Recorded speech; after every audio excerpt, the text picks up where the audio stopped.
Hello and welcome to the Geek Elite podcast, episode 4, where we're going to take a good old look at the Alien franchise and discuss all things geekery. But first of all, before we do that, I think we have some sad news to address, don't we? I'll let you... Yes, we do.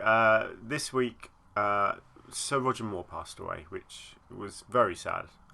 He was 89, so he obviously had a good long life. Good innings, but it's still sad, isn't it? It's I think most iconic. people remember him as Bond, but obviously before that he was the Saints and the Persuaders, I think it was, wasn't it? Yes, other TV show. I think he was, yeah. And in between he's done various other bits and pieces, but obviously Bond is what he'll be remembered for. And he was fantastic. I remember him when he was in a film called, oh god, what was it? It was an awful sleazy comedy.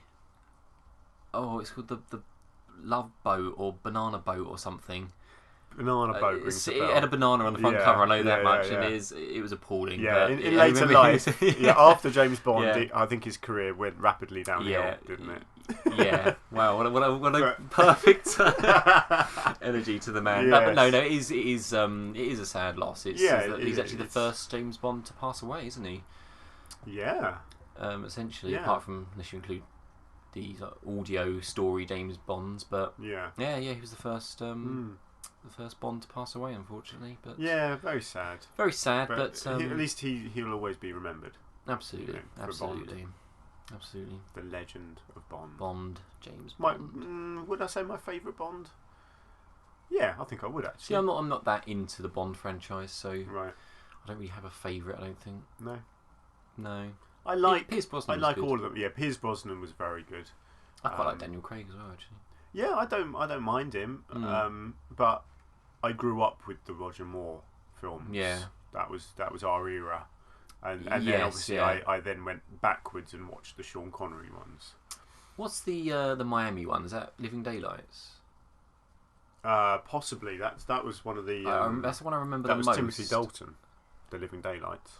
Oh no, it wasn't Living Daylights. It was definitely a Roger Moore one, and it was set in Miami.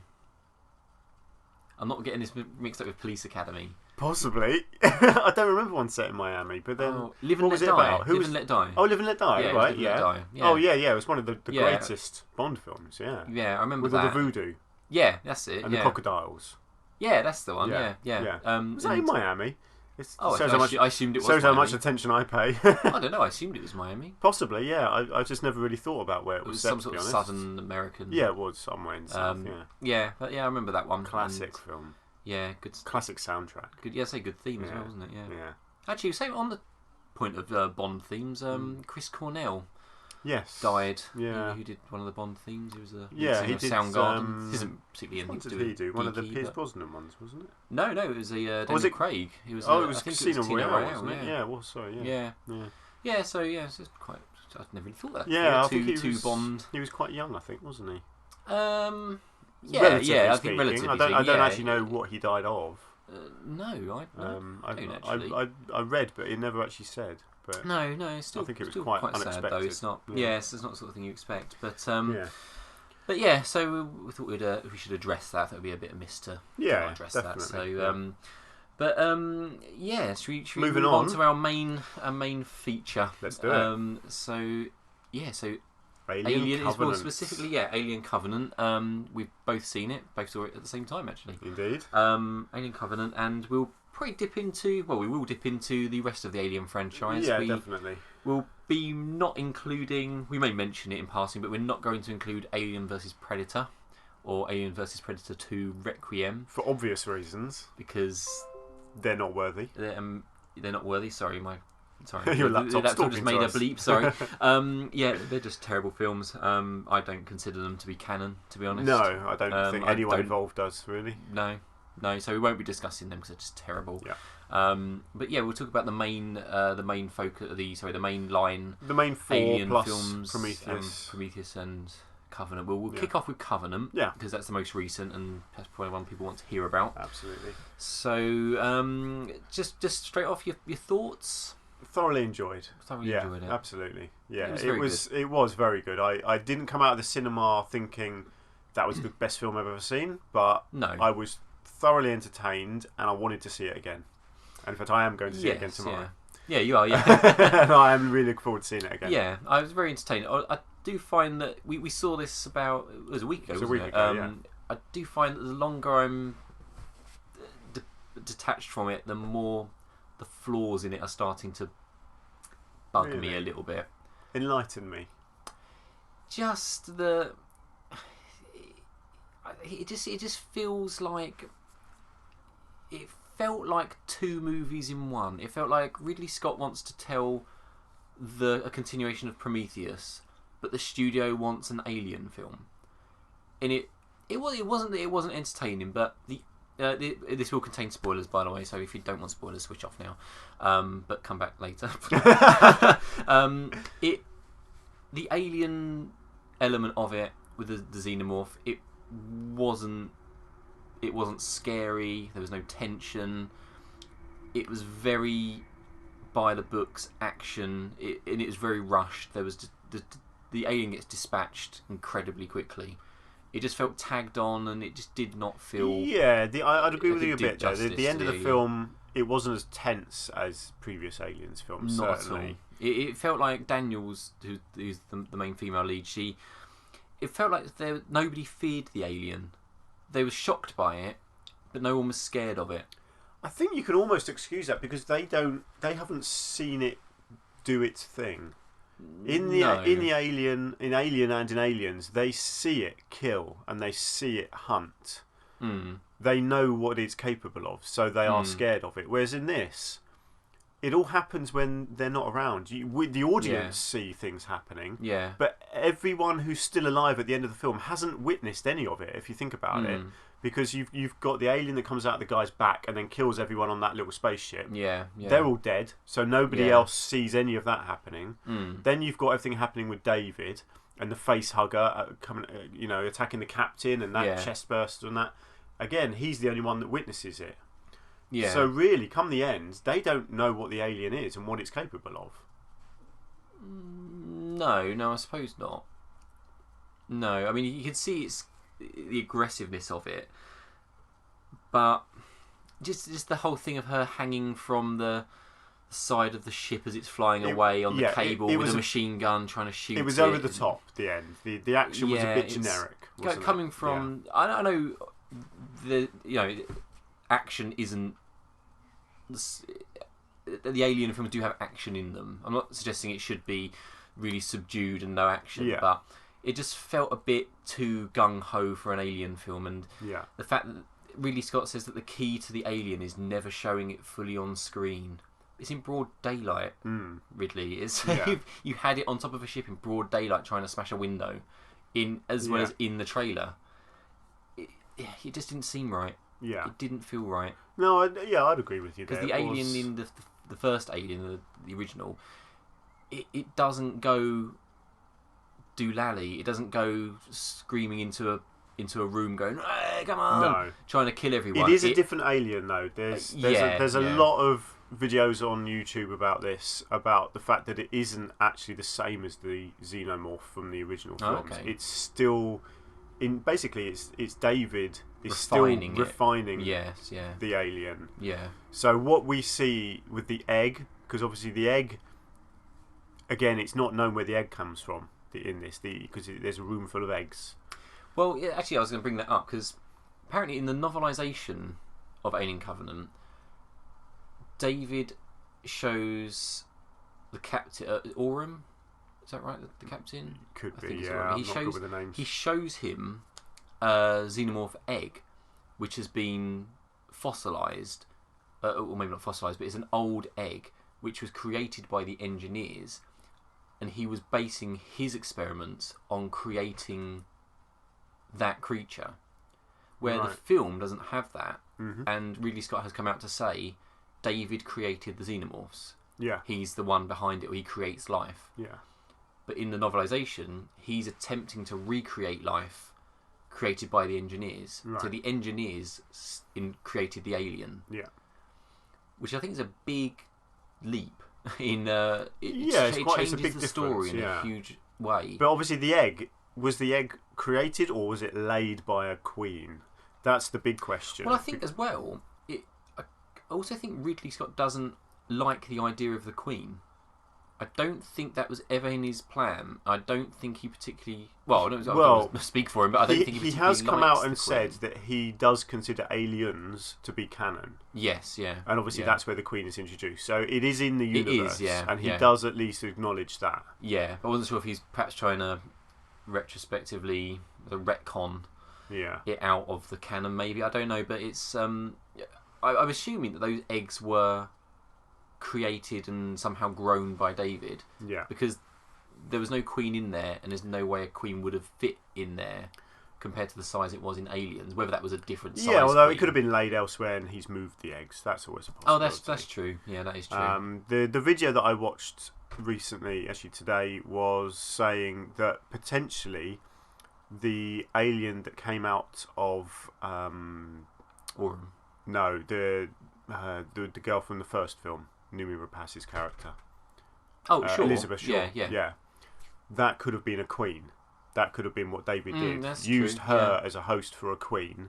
And then the queen has laid eggs. And the queen is now just not around. It's either died or maybe he's killed it. He's trapped it somewhere. It's elsewhere on the planet. You know, there are many reasons why the queen might not be there. Could be inside the... So that's sort of a running theory. And obviously there is the next film is a prequel to this, set between Prometheus and this. So it could be that it might be part of the story in that. We don't know yet. Yeah, that's true. But the idea is that David has created these eggs somehow. He's obviously the facehugger comes out, lays the egg, and a xenomorph comes out, but it isn't yet the same xenomorph that we know. No, because if you look at them side by side, it is actually different. Yes, because it's strange. It's much more human. The way it moves, it's a bit more agile. Yeah, when it actually, I think as well. The one thing that doesn't sit well with me is the whole gestation and growth to maturity all happens in the space of about 10 minutes. Again, this was something that was actually on this video that I just watched, and again they reckon that it's basically David experimenting. So he does what they said was David has created this thing. It gestates very quickly in the host, and then it hatches, and the alien comes out. Yeah. Obviously, the alien that comes out isn't like a normal chest burster. No, it comes out fully formed. Yeah, it's very different. A smaller version. Now, their theory was that David sees this and thinks, that's not what I want. And so over time, he manipulates it so that it gestates for a longer period, but comes out a bit less developed.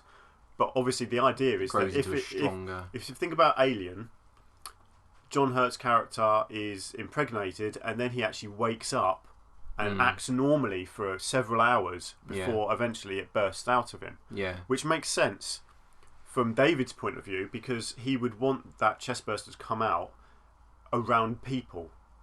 Yeah. So it gives the host a chance to mingle with other people to return to normality before the chest burster comes out. Well, I suppose that does make sense actually, because if the facehugger, I mean, we're going to slightly go into alien territory here, but when the facehugger latches onto Kane, he gets taken back to the ship by Dallas and Lambert, I think it is, and that's how he obviously gets onto the ship. But if they hadn't been there, it would have made sense for the facehugger to have fallen off, Kane to have then woken up and been able to go back, and then go back somewhere. Yeah, because if he hadn't, he would literally.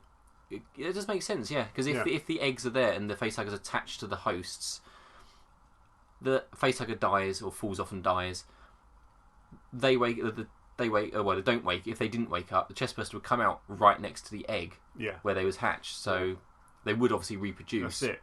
But they wouldn't be. It would be spreading. On its own. It's not. It's like pollination, isn't it? Yeah, that's with it. The pollen spreading to the wind, taking the pollen to other. Yeah, it makes sense for it to be a longer gestation period, so that the person that's infected can go back to civilization essentially. And spread it. That's the idea. It spreads the alien. It gives the alien food, or people to hunt. That's what the alien wants to do. It's a predator. If it hatches wherever the eggs are, there's no other humans around there for it to be hunting. Whereas if it's gestating for longer, the host can take it back to civilization, and then it hatches and it's got loads of people to prey on. Yeah. So it does make sense. Yeah. It may be stretching it a bit, and it may be thinking a bit outside the box and not actually what Ridley Scott had in mind. No, it's people coming up with sort of excuses for why things are different, I suppose. Yeah. But it does make sense. And although it doesn't really explain what in an alien hive where they cocoon the humans. But I suppose that it could be simply just a case of they have a certain amount of humans which they don't allow to move around. They just do it to reproduce, just to get the numbers up, so that they can then go out and find more hosts. Actually, this was mentioned in this video as well. Oh, right. One of the original ideas for the first Alien film was that they actually, it's called, I can't remember what they called it. It was something like egg, something to do with the egg production. And basically, when they were cocooning the humans, they would turn them into eggs. That's eggs. In the film. Yeah, but it's a deleted scene. No, it's in the special edition. Yes, sorry, that's what I mean. By, so it wasn't in the theatrical release. Whatever you consider to be canon, but it's Brett and Dallas. Yeah, because you see them up on the wall, don't you? Brett, well, she finds Dallas first, and he does the old kill me, and she sees Brett as well, but he's pretty much gone. He's pretty much turned into an egg. Essentially, he's just a face with a mutated body.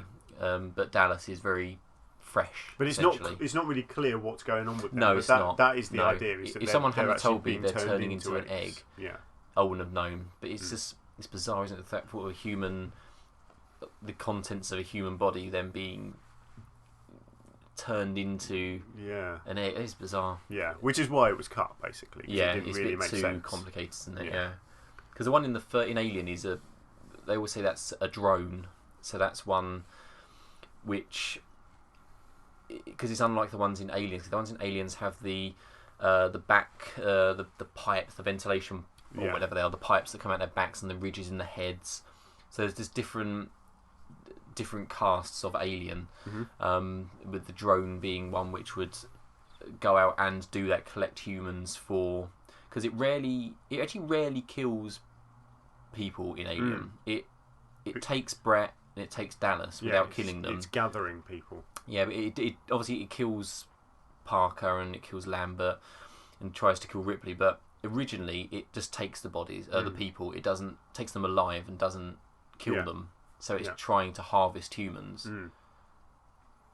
What was that point?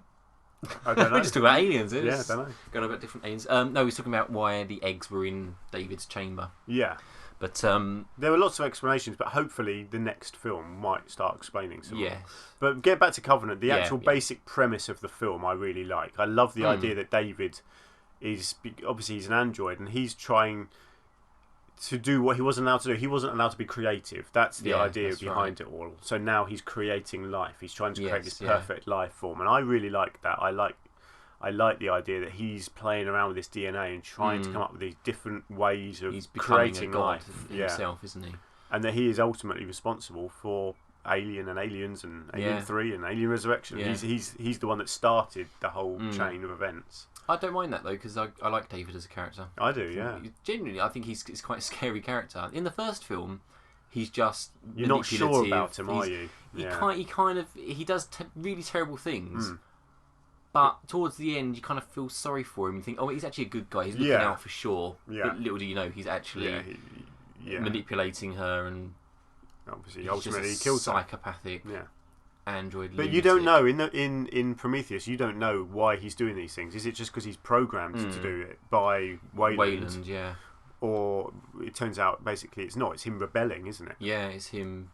Yeah. It's his sort of his human side, or his attempt at human. Yeah, to make himself coming out better than humans, essentially. Talk about David, actually. What at the end where David gets on board the Covenant, is it David or is it Walter? Why did you say that? Because David, you obviously don't see. You don't see. For those who haven't seen the film but don't care about spoilers, you see David and Walter locked in a fight to the inverted air commas death, but you don't find out the outcome until Walter comes back to the ship and essentially it's assumed that he wins. Yeah. But it turns out it's actually David who won, taking Walter's place. Yeah. But Walter, or the David at the end, fake David as it were, well, as I think he is, he doesn't have the puncture wound in his chin where Daniel stabs him with the nail. And he does, and also he's still missing the exact same hand that Walter's missing with the acid burn. And it's almost like with the whole. Just quick. Did you find the whole "you blow while I do the fingering" was an intentional without a line? Doubt, yes. To make it a bit. It was the weird. most sexual scene in any Alien film. It really was. Yeah. It was so in your face. Literally. Yeah, it was. Yeah. It was odd. It was quite uncomfortable to watch. Michael Fassbender seducing himself. Playing with a flute, saying, you blow, I'll do the fingering. Yeah. I mean, that's a great line. Yeah. But it was weird. Because Walter can't create either. But David sort of gets under his skin almost and shows him he can create. Yeah. And I think he starts that spark in Walter's mind. Potentially, yeah. I mean, I obviously the first thing that came to mind when he came back was that's David pretending to be Walter. I honestly thought that straight away. Yeah, I did. And I thought, I look out for the hand, because obviously he gets his hand cut off early in the film. Yeah. And he was missing. And I thought, okay, so he's chopped his hand off to duplicate. Well, I thought that, but how can he do all that? Yeah, and he takes his clothes. Yeah. And he gets back to the ship. Well, it's all happening at a very fast pace. And I think it's Walter. And he's continuing David's work. Could be, yeah, maybe. I mean, I don't want to sound like it's like some sort of 90s computer movie, but he somehow downloads. David somehow gets his memories into into Walter's mind to turn him to the dark side, as it were. Well, I think it's just. Yeah, he explains why he's doing what he's doing. And Walter starts realising, why am I being a slave to these humans? Why don't I do this as well? Yeah, exactly. It's certainly possible. I guess again, I suppose we'll have to wait and see. Because he spends a lot of time with David, just learning what he's doing and not being hostile to him, and they share a kiss, an awkward kiss. Yeah. The scenes with them together were shot fantastically. There's a lot of nice long one-er shots. Oh yeah. Going around the two. Obviously, it's one actor playing both parts. It was. I mean, that whole flute scene, the way it was shot was seamless. Yeah. When obviously you consider that it's a long shot, because I was looking at it thinking this is all one take, and it's him playing both parts perfectly in time with each other, and touching each other in a way, and and actually interacting with each other. It was very clever. Yeah, it was really and clever. Michael Fassbender is fantastic. He's brilliant. Yeah, he's brilliant. Yeah. Let's talk about the neomorphs, as they're known. The white. That's the one that actually hatches out of the captain, isn't it? The little baby thing. No, that's it's the little fleshy ones that come out the back of that chap. Oh right, yes. And out of the other chap, we had the dust. Oh yeah, nose. That's it. Yeah, the little particles go into them and in the ears and hatch out their backs and whatever's and gruesome hunt them. Scene. Yeah, they're sort of more fleshy than xenomorphs. They're obviously a prototype. They walk on all fours a lot, don't they? That's how they move. They're very dog-like. Yeah, they're more beast-like than the xenomorph, but. Yeah, I did like those actually. I thought they was quite. Yeah, I didn't think the CGI was great actually. I didn't think the CGI was great in general. No. I especially the neomorphs and the alien, the xenomorph. I wouldn't say that was good CGI. It felt like it was CGI. Yeah. It didn't feel like I was watching a creature. It felt like actors acting against a CGI monster. Yeah. It didn't. Because again, you just think in the original films it wasn't CGI. That's it. It was a model, and models will always look better. Yeah. So I am a bit disappointed that there was so much CGI. It might look a bit cheesy. I mean, it'd be quite difficult to do those big outdoor set pieces with a man in a suit. Yeah. But that's why the alien should remain hidden. Yeah. So you don't recognise that it's a man in a suit. No, absolutely. It's the way it's shot in Alien and Aliens, because obviously Alien 3 started using more CGI as well. See, it didn't. Everyone thinks it's CGI and it's not. Not all of it, but some of it was. No. It was stop motion, and it was a wire puppet. It was literally someone using it like a puppet. I think actually there may have been a slight element of it. I thought certainly when it actually first hatches. No, that's puppetry. Is that stop motion? Is it? Yeah, I think it's a mixture of stop motion and puppetry. Oh, really? Yeah. A lot of it is. I think a very small amount of it is CGI. Yeah. Okay. But yeah, most of it is. I take it back. Is puppetry. But no, I think it may have had a slight, because I think they may have used CGI to edit out the wires on the puppet and the and whatnot. So I think there probably is an element of CGI in there. CGI because of the fact that it wasn't on the set. It's been superimposed. So even if it is real, it's still superimposed over another background, and that makes it look like CGI, doesn't it? Yeah. But I mean, even Alien Resurrection uses CGI in the underwater bit. Bad, yeah. I was thinking the underwater bit as well. Very bad CGI in that film. I know it's quite an old film now, but it was awful. Yeah, really awful. But again, most of it was models, and the models just work better. Yeah, it was.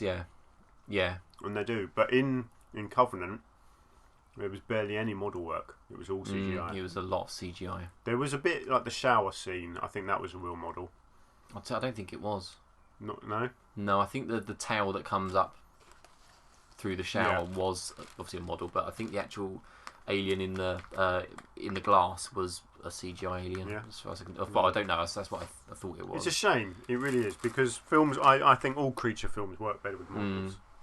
Yeah, as long as it's done well. Yeah. And it's obviously just not a man in a suit, then. Yeah. But then Alien and Aliens was obviously a man in a suit, but it's still good. It's still atmospheric. Yeah.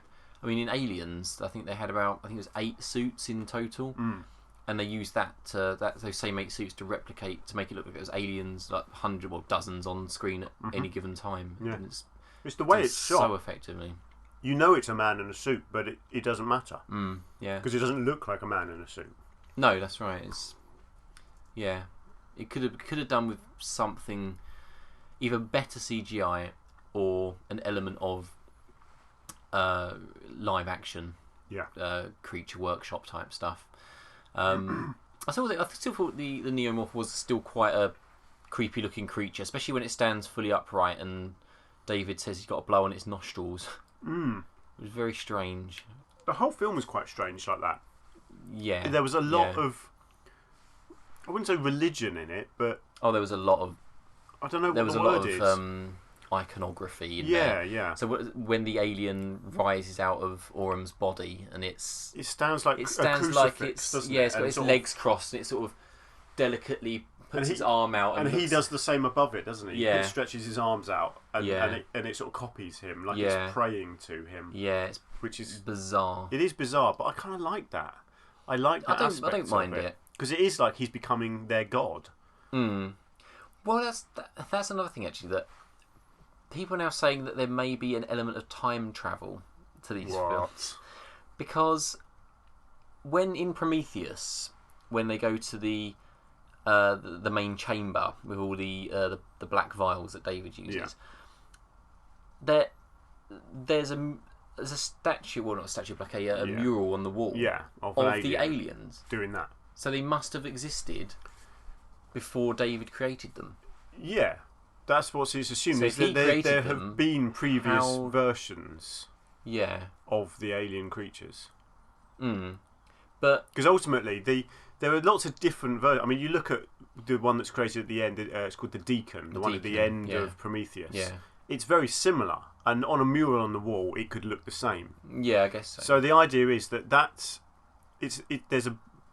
there's a basic idea of these different creatures that could come out of all sorts of different ways. When you think about in Prometheus, you've got the little black bit of the dot of the black goo. He puts it in the drink, then they have sex and it goes into her baby. She then gets it taken out. It's a little octopus thing that then grows into a big octopus thing. It then impregnates the engineer, and that hatches into the deacon. So the process by which these creatures are created results in different creatures at the end. Yeah. So it could have happened before and made a very similar type of creature, but in a different way. That's my idea. I suppose so.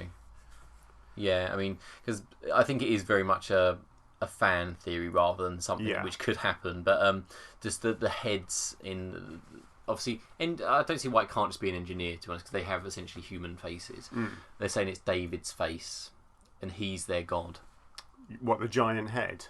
Yeah. And David is their god, which is why David's head. Which is why when in the prologue, which isn't actually no, it is in the film, it is in the flashback, when David returns to the engineer city, they all sort of gather and wave because they think he's a god. Well, they don't know he's on board. No, that's what they're just welcoming back one of their ships. That's what I assumed it was. Yeah. They was welcoming back a ship. Yeah, because these ships have been sent out on important missions. Yeah. You know, some of them are creating life. Obviously, some of them would be like working off planet to destroy life. It would be like if the Prometheus had been a successful mission and the Prometheus returned to Earth. Yeah. You'd probably have a few people gathering and waving. Exactly. So, I assumed it was that as well. Yeah. But I don't think that we're going to see time travel in an alien film. No chance. That's going way into sci-fi nonsense territory. Well, not wouldn't nonsense, work. But for that, no. But on the whole, I enjoyed it. I think it's a good addition to the franchise. Yeah, absolutely. No, I did enjoy it. There's a few little holes in there. It might be a film that you like more the more you watch it. I think I will. I think the more I watch it. I think Prometheus is like that as well. The more I watch it, the more I think it gets me. Really asks a lot of questions. Yeah. And I do enjoy it more. Yeah, but no, I thought it was a good film. It was entertaining. I wouldn't say it was a bad film. Few plot holes here and there, but it was an entertaining film, so I can't really knock it for what it is. I thought it was a good film. It acted really well. Characters were largely forgettable, but none of them particularly bad characters. Yeah, they weren't as good as the ensemble from Alien and Aliens. Certainly. No, especially Aliens. All of those characters are so good and individual. Yes, yeah. And I thought that some of the characters were interesting, could have been fleshed out a little bit more. But I couldn't work out who was in a relationship with who half the time. No, there was too much relationship nonsense. Yes, yeah. I don't feel that the crew of the actual ship, not the 2,000 passengers, didn't necessarily have to be couples. No. They could have just been a crew to take the ship. They didn't have to, because you'd have to get couples which were both equally trained in running a starship. Yeah, it's a bit far-fetched. Which seems a bit peculiar. But it was almost like they needed more drama for when the couples were separated and they didn't know. But none of them seemed that bothered. No, I mean... they did. Like, there was points where you could see there was like, oh God, my husband's died. Yeah, the guy with the Texan hat. Yeah, Tennessee. Yeah. Kind of... He cares that his wife's down there and he keeps on risking the ship to go closer to the planet to talk. And then he finds out that his wife's dead and he just goes, okay, we'll keep coming down and help you out. Yeah, I suppose in a way you could think, well, he's got a mission to do, so he's doing his mission, but he just didn't seem... I just thought it was just unnecessary. Yeah, I didn't really see the point of them all being... I get that it's a breeding mission, but they also have dozens of embryos and 2,000 passengers. Yeah, that's it. They've got 2,000 passengers and something like 1,200 embryos already. Yeah, so you don't necessarily need 20 people as couples who are all equally trained in starship management. No, they could have just been strange. They could have just been more interesting individual characters. I think that would have benefited the film much more. I think at times it suffered from perhaps having too many characters. You need to care about the characters. It's like we were saying that time about The Hobbit. Too many hobbits. Yeah. I don't care about them all. No. I can probably remember one or two of them. Yeah. Just give me a small focused team of individual personalities. But it doesn't have to be. Alien. I mean, you look at Aliens. That's quite a big group. It is, yeah. You're right, actually. But I mean, there's lots of the Marines you aren't really iconic. A lot of them get killed in the first. You have your attack. Hudson, your Hicks. Yeah. Your Vasquez. Drake, but then you've also got your Frost, Spunkmeyer, which is an awesome name. It's a great name, and various ones like that, which they're in the film, but you don't really. No. Who cares? You don't really care about them, but no. they're memorable. That's the main thing. Yeah. You remember them. Remember their name. So you certainly remember their names, but you also remember things they say. Yeah. Whereas in this, I couldn't really quote Covenant at all. No. There's not a lot of quotable stuff in it. No, not at all. And for me, that's what makes a film really good, is if you can quote it a week later, if you can be quoting bits of the film. I mean, Aliens has lots of snappy dialogue like that, though. I think it's got better characterisation. Yeah. You've got your game over man, game over man, game over. Even Newt has like they come at night. They mostly come at night. Mostly. Which That's should not work as a line. It's a child quote. It does. Actually, Newt. Actually, no, we'll come back to Aliens. We'll talk about Aliens properly in a bit. But so Covenant, I'd recommend going to see it. Make your own mind up. It's worth seeing. I think it's a okay addition to. I don't think it's the best film in the series. But currently I would give it maybe a 6 out of 10. Yeah. On second viewing, I may change that. But I think 6 out of 10 is a fair. Yeah. Is a fair choice. Fair. Award. Yeah. Okay, shall we take a quick break and then we'll move on to Prometheus? Makes sense, yeah. Yeah, we'll move on to Prometheus, then we'll do the others as well. Yep. Okay, we'll see you in a moment.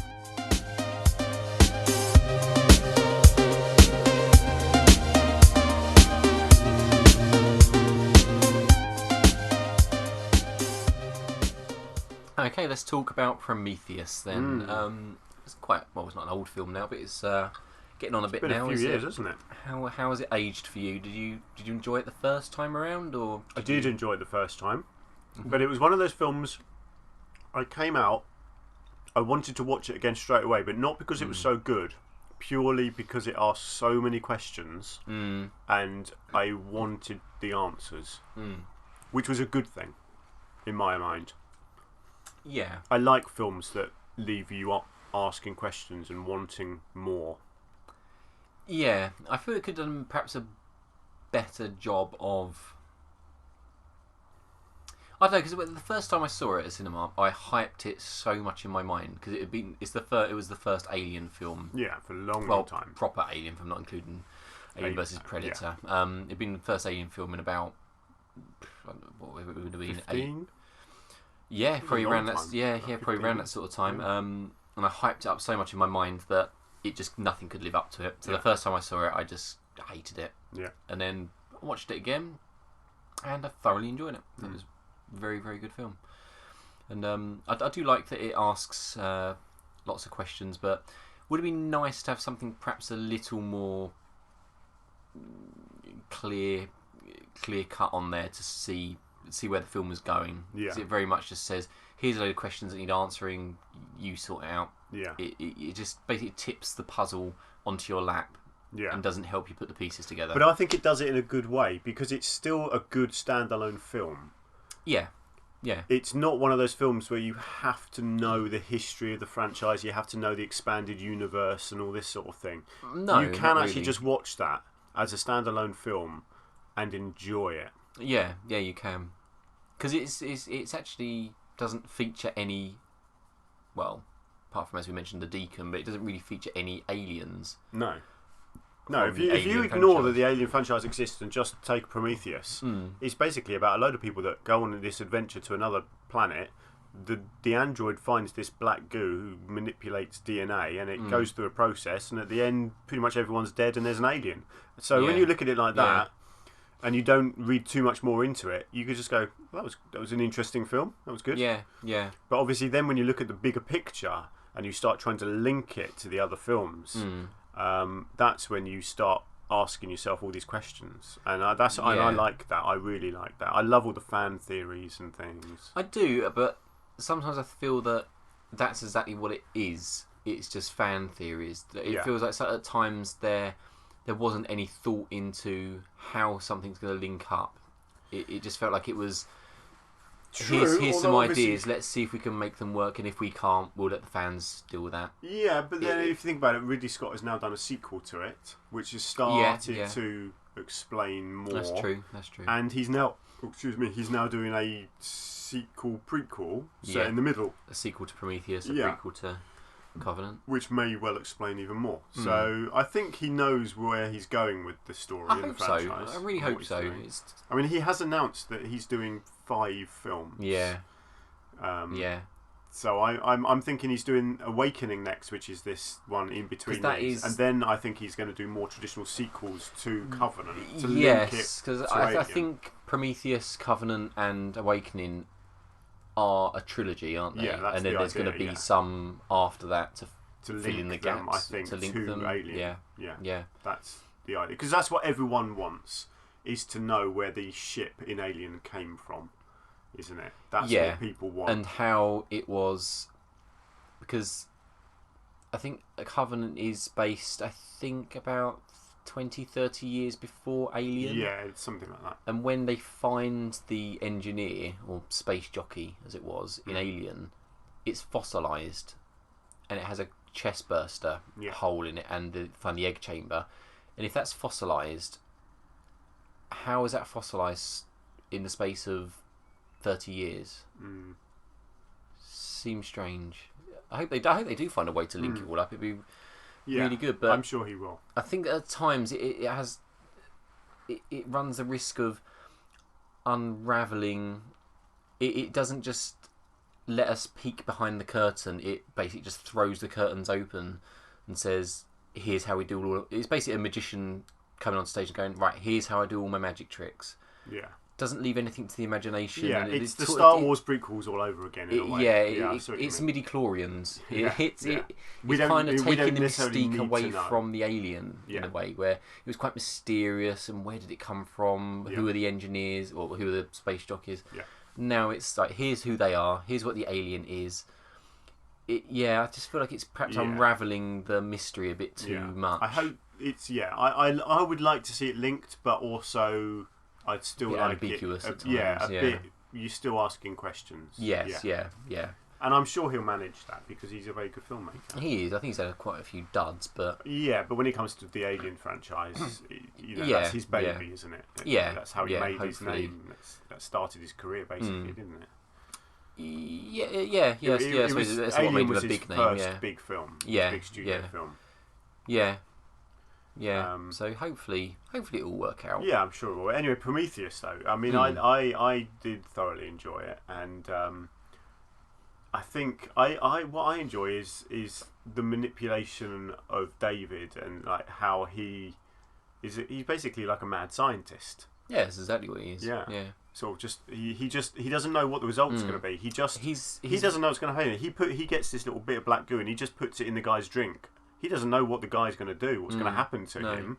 He doesn't know that he's going to go and have sex and impregnate his girlfriend and all that sort of thing. He doesn't know anything like that's going to happen. No.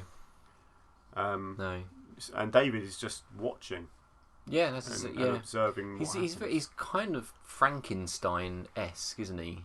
With trying to create life and life going wrong. Not wrong. Well, I suppose it's wrong. Yeah, because he's obviously observed this black goo and he knows what it does. Yeah, he's clued into. Yeah. Well, I think he's probably. He's more knowledgeable. His android brain has probably interpreted what that is before the humans could even think about what that is. Yeah. And he clearly has a bit of inside information on the place because when they get to that locked door, he knows how to unlock it. He can unlock it, and he knows the engineer's language as well. Yeah. So he obviously knows what this black goo is used for, and just thinks, well, what the hell? I'll feed it to this guy and see what it does to him. Yeah. Do you think that Wayland knew that David had this knowledge? No. I don't. No, I don't think. I think Wayland is quite ignorant to everything. To be honest, I mean, he's so old, and I think he's essentially in sort of cryo status, isn't he? And I think he's just desperate to meet. He thinks he's going to a planet to meet human creators, which essentially they are, and he wants them to grant him eternal life. Essentially, He doesn't have any clue about how they create life and all the he's black just, goo and he's whatever. just, as long as he gets saved. Yeah, because at the start of Covenant, he's young. He shows that flashback of him as a young man, and he treats David very much like, he says he's his son, but it's almost slave-like, isn't it? It's almost like he takes David for granted, not realising he's actually a lot more. He's capable of more. He's capable of much more than he's actually letting him do. Yeah. Which is probably what Mark makes him so driven to create life and become. But then that's what humans Wayland do. Why do we create any sort of technology? It's to make our lives easier. Yeah. And so that's essentially what he's doing. He knows he's getting old. He's got a robot around to do things for him. Yeah. But obviously David wants more. He wants to be able to be creative and do his own thing. Yeah. Which is what leads him to do everything he does in Prometheus and Covenant. Which I really like. I like that whole idea of robots rebelling and the way he does it. It's very much like his Blade Runner side spilling into his Alien franchise. Like I know obviously you've got Blade Runner. Is it Blade Runner 2049? Is it called? Yeah, that's right. Yeah. I know that's coming soon, and he's involved with that. But I don't know. It feels like he has something he needs to get off his chest about androids and artificial life becoming. Yeah, he's definitely got an obsession with artificial life. Do they have the same rights as humans and things? Yeah, he's got something he wants to say about that. I feel, and it's. I know androids have been in the Alien franchise since the start, but it just feels like he's putting a lot of emphasis on androids creating life and developing and things like that. It's interesting. Very interesting. It was one weird thing that I thought about Covenant. I know we've just finished talking about that, but I don't know why there was a droid in it called Walter who looked the same as David. Because why would it not be just called David? Looking at it from the world's point of view, and why was he American? Why and not English? Yeah. Why would he do a newer version of the David droid and change the name? He wouldn't. It would just be David still, surely. I think that was purely so that they could get Michael Fassbender to play the role, but differentiate the character so we weren't confused. I don't think that's why one of them's American and one of them's English. Yeah. Basically, it's so you can tell them apart. But I think from a story point of view, I don't think that made any sense at all. No, I suppose you could say that it's since Wayland went missing.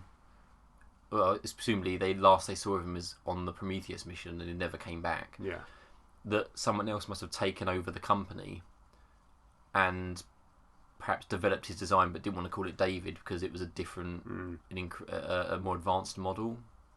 Yeah, I guess so. I don't know. But then why, when you think about after that is when they start creating different looking droids. Obviously, you get Ash, and then Bishop, and then hundreds of years later, you get a Cool, yeah. But she's shit. Yeah, Sorry. Yeah. We'll get to Resurrection eventually. Yeah. If we have to. Yeah. We'll tag it on the end. We'll take it on the end. I don't know. That was just something that stood out for me. That's all. But anyway, Prometheus. Yeah. So I mean, we don't have to go too much into Prometheus. No, but I thoroughly enjoyed it, and I think it's a better movie now that Covenant has come out. They really work well as a duo. I think. Which do you think is better? At the moment, Prometheus, but ask me again after I've seen Covenant again. Yeah, I did. One thing I found with Prometheus is, well, one thing I hope is that they release a director's cut of it, because the more I see of the deleted scenes, the more I think they should have been in the film. Really? See, I've not watched the deleted scenes. There's quite a lot of deleted scenes, which just are so much better than the actual scenes. Really? There was, when I can't remember, is it Fifield who turns into that zombie? The zombie guy. He's all folded up, his legs over his shoulders. And that. Yeah. He, in the original scene, or the original version of his scene, he was a CGI creature. He wasn't just a man, and this is actually the opposite now of what we were discussing earlier. The CGI monster looks better than him blundering around going "Arr!" Yeah. It just looks better, the CGI one. All right. I don't know why, it just seems better. And there's scenes, there's prolonged scenes of Shaw being chased by the engineer to the Prometheus escape pod. He chases her from the from the original ship. It chases her to there, and they end up having a sort of a cat and mouse kind of fight where she's hiding from him and he's looking for her, and it's just the tension is so much more than he just turns up and gets covered by the trilobite. It's just better. It's just the scenes. It just makes the film better. Yeah. Really, I don't know why they was cut out. To be perfectly honest, but if you haven't seen it, I recommend watching them. Really, I just really never got around scenes. to it. No, they're really good scenes though. So I hope for one day they'll do some sort of director's cut. I know I could just watch the scenes. Yeah, but it's not the same. It's not the same, and they're obviously not canon unless they're in the movie. Not that particularly matters, but that's what I'd hope for the future. But you never know. But I did like Prometheus. It's hard to say which is better, actually, Covenant or Prometheus. At the moment, I'm thinking Prometheus, but that might just be Better the Devil You Know. It might be that I know that maybe better than Covenant. I'll give Covenant a few more watches and then go from there, really. Yeah. But no, I think they both complement each other really well, and I think they're both entertaining in their own way, really. Yeah, definitely. Cool. Score for Prometheus? Oh, the score for Prometheus. You know what? I'd probably rate it the same as Covenant. I'd probably say 6 out of 10 for Prometheus. I'd say 7. Yeah, just that little bit better. Yeah, I think so. Yeah, I just I say it's hard to tell which one's better, but I think they're equal running for me at the moment. So I'll give it a 6. Okay. Give it a 6. Shall we have another little break, then we'll quick break. Move on to the original trilogy. Yeah. Or the original quadrilogy. Okay, we'll have a quick break. I'll be back with you in a second. Okay, let's talk about the original movies now. Let's move on to those. So, obviously, you're going to start with Alien. I personally first started watching Alien a bit too young, I think. Yeah, same I watched it very young. Yeah. I was probably... I think I was probably in primary school. Really? Yeah, it makes my parents seem really bad, actually. But to be honest, it didn't freak me out or anything. No, it's not like it's a really gory film or anything. It's quite gory. Is it? The chest burst. Oh, sorry, obviously gory. The classic scene. But other than that, it's more just tension rather than anything else. After that point, it's not people getting their heads ripped open. No. You don't really see any of the death scenes. No, you don't, which is why it's in fact fantastic. you don't see any of the death scenes apart from John Hurt, Kane. No, you don't. I don't think so. No, because it all happens just off camera. Because Brett, you see the alien sort of slowly snarl descend. Yeah, does that, and you sort of see him get hit by the alien, and then see him get dragged away, but you don't see anything what happens to him. In Dallas, just as he turns the corner in the vent, it just comes out of the darkness. That's great. Yeah, it's great. It just grabs him. You don't see him die. Parker and Lambert. I can't even remember how Parker actually dies. When they decide to blow the ship up, Parker and Lambert are responsible for going to get the I think it's oxygen bottles or something, and they're going to get him. Remember him. He gets killed pretty much off camera. You see him sort of struggling with the alien, but you mainly hear him over the intercom. He actually goes to help her, doesn't he? It originally goes after her, I think, and it comes down and puts its tail between her legs, and she's too scared to move. Yeah. And he's saying to her, "Move, move, move," and then I think it turns on. I think it kills her and turns on him. I don't think you see her die either. I think you just see her slumped in the corner. Yeah, and you hear her screaming. Yeah, it's basically over the intercom. You hear them screaming, and then you don't actually see anyone die. No. Very clever. Which is the genius of it, really. It is, yeah, absolutely. And you rarely even see. Because you don't need to. You don't need to see. It's scarier to not find out what happened to them when they go and try to find out where Brett's gone. Parker says that when they go to find Dallas, they go into the vet, you don't see it, but they say they go up there and there's just no blood and no trace of him. Yeah. So where is he? I know we've obviously discussed this already, we know where he is, but because that scene isn't actually in the theatrical cut, that's quite scary that they're taken and there's no blood. Yeah. But you never find out where they are. That's it. Where did they go? It makes you think, well, what's the alien doing with them? Why is it not ripping them to pieces? Why is it taking them somewhere? I think Alien benefits, especially in the original, when it was originally released in '79, and obviously we wasn't old enough to even watch that, but it's at that point the alien was alien. If that makes sense, it was an alien concept. It's quite a unique idea. We're so used to it now because it's become such a household creature almost. It's not awe-inspiring. It's not scary anymore because we've seen it too much. We know exactly what it is. We know what it does. Yeah. Whereas in the first instance, you can barely even see what it is. You can't really even see. Is it human shaped? Is that its head? Is that its tail? What is that? Is that its hands? Which at the time was obviously caused by the fact that it was a man in a big rubber suit and it didn't look very good. They had to shoot it like that. Well, most of it's in the dark. Yeah. But it does. But it made it a better film. Absolutely, but you didn't see it. You just see it coming out of strobe lighting and in the dark. Yeah.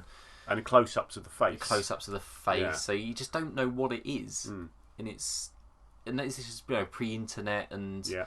So you can't just go online and see a leaked image of it. No, exactly. You had to then go home and think, what was that? Yeah.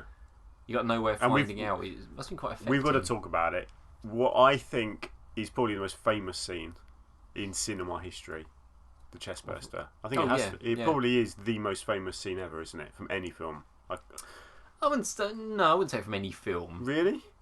Name a scene that more people would recognise. Darth Vader and Luke. That was the other one that came to mind when I thought about this. There's got to be more, I think. I mean, it is a very iconic scene, don't get me wrong. It probably is one of the top ones, but I'm just trying to think. There must be more classic, like from The Godfather or something. The Godfather sitting in the chair. No, maybe the horse in the the horse's head. In the bed, yeah. Potentially, but I still think the chestburster is more widely known. Absolutely, yeah. It is a very well-known and very iconic scene, yeah. And you think about it, to us, again, like you're saying, it's quite normal. But back then, no one had seen anything quite like that. And it's so unexpected. Even the actors filming it didn't know what was going to happen. I mean, Lambert actually fell over because she jumped backwards and slipped on the blood. Yeah. Because it sprayed directly into her face. And she didn't know there was going to be so much blood. No, freaked her out. And it squirted directly into her face and she fell over. Yeah. But, I mean, to think about that, seeing that with no prior knowledge, watching that at the cinema, again, as I say, pre-internet, so there's no... I mean, you might have read it in a newspaper or a magazine or something, but without knowing what's going to happen, he just starts clenching his chest, starts coughing, and is he just choking on his food, and then it starts to struggle, and then all of a sudden there's that first initial crack. That rip crack where it breaks his sternum, and that patch of blood appears. And you think, has he been shot? Yeah. Has something hit him? And then it just comes out of him, and it's just incredible. And you just see that it just sort of rolls out, and unravels itself out of him, and he's. And I love that he is almost like in rigor mortis. His hands are like twitching, upwards, aren't they? It's not like he falls flat, like he's just died. It's like he's still almost alive. It's brilliant. Yeah, it's like he's almost conscious still because his hands are sort of twitching. He's moving his hands, and it's just an amazing scene. Gruesome, just but it's so unique. It's amazing, and then it just runs off. Yeah, and screams. That scene actually as well is they cut a ridge in a table. Yes. And it was it running off is literally the puppet on a stick. Just on a stick. A man just running off under the table with it, which is great. Which is just classic filmmaking. Yeah, it's brilliant. Just brilliant. Another thing like great thing that makes Ridley Scott a genius. The scene, once they know that some bad shit's going down, and they're all in the table room, like discussing what they're doing, and they're arguing, and at one point Sigourney Weaver sort of snaps at Parker. When he shot that scene, he made them shoot that over and over and over, and he kept cranking up the volume, the temperature in the room that they were filming in. Oh, really? He made it hotter and hotter and hotter, and kept on making them retaking it to actually annoy the actors. Yeah. So that the tension came through on screen, and obviously it worked. And that's genius filmmaking. Yeah, that is. It is. It's really, really clever. Yeah, to get that sort of performance by literally manipulating your actors like that without them knowing it. I think another great scene which kind of gets overshadowed slightly is Ash malfunctioning. Yeah. Because again, you have no idea he's a robot. No. We know he's a robot because we've seen Bishop, we've seen all the other androids. But at the time, you think he's just a guy, just going a bit nuts. He's just gone a bit. Then he starts getting a bit twitchy, and it's only when he gets his head bashed in and he starts. Well, she hits him. I think she punches him or slaps him, and you just see a bead of white milk, blood, blood sort of trickling down his forehead. Yeah. Then he sort of pushes her down and he rolls up that newspaper and he tries to suffocate her in a weird sort of sexual way. A weird way to try and suffocate someone. Yeah, I think it was supposed to sort of represent sort of rape and that sort of thing. And then Parker comes in and whacks him over the head with a fire extinguisher, and his whole head splits off of his body, and he starts screeching and spraying blood. Blood sprays everywhere. It's just brilliant. And then they revive his head with electrodes, and he talks to them, and you have my sympathies. Yeah. And he's got this horrible smile where he's just evil to the core. He knows, because obviously the backstory is that he knows what's going on. Yeah. And that he's been programmed to collect a sample of this alien and take it back. Yeah. Which again is just brilliant. He's secretly behind the scenes protecting the alien, essentially trying to keep it safe, and it's scary. Yeah, it's really freaky. It's a creepy scene, really creepy scene. It is, yeah. I mean, it's not creepy in a monster sense. It is just creepy because you don't know what he is. Yeah. Then you're just not expecting it, because robots, I suppose, up until that point, have always been like gears and metal. C-3PO type. That's it. Type very robots, obviously like Metropolis. Yeah. Whereas this is like organic matter, essentially. Just horrible sort of spaghetti-like veins, and so bizarre. Because this was released just before Blade Runner, wasn't it? This was 79, wasn't it? I think Blade Runner was 81. Yeah. So obviously had the groundwork there. Yeah. But I think things like that, and just the whole thing as well of the tension of trying to escape the ship. The ship's going to explode. Yeah. The siren. You've got to save the cat. Is brilliant.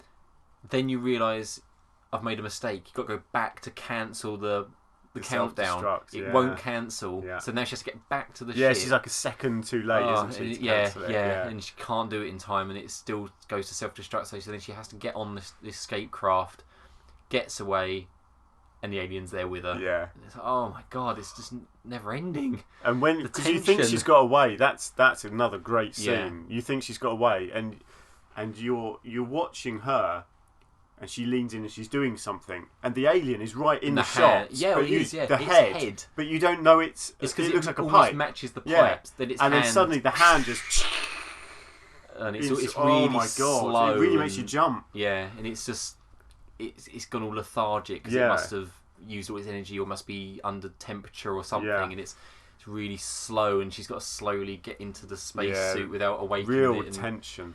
And she thinks it's waking up, and she turns around and she turns back, and it's just there above her, and it's such a good film. It really is. It's so good. Film. And the fact that you don't see any of the alien for about an hour, at least an hour of the film. Oh god, yeah.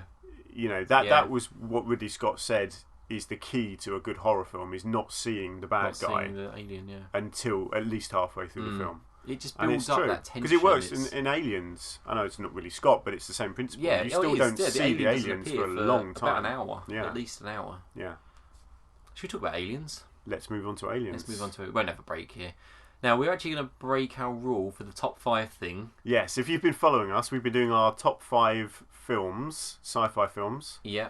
I think we've reached sort of number 4 or so. 3 or 4. But we're going to break our rule now because we were making this an alien special. We're actually going to reveal our number one, both of our, independently we chose this, our number 1 film is Aliens. Yes, it was Aliens for both of us. So we're going to skip ahead. Yeah, we will go back maybe on the next podcast and talk about our sort of 2 and 3 places. Yeah, definitely. But so our number 1 spot does go to Aliens because it's the greatest film, the greatest sci-fi film of all time. Yeah. So Alien 3. Aliens. It's perfect. It could not be more different to Alien. Yet it's just. It's weird because it actually almost does follow the same beats. Yes. Like the place is going to destruct. Escaping at the last moment. Yeah, there's aliens gone with them. Certainly the same theme. Chucking out of an airlock. Yes. It's almost the same thing. Yeah. But it's so different. It disguises that so well. Yeah.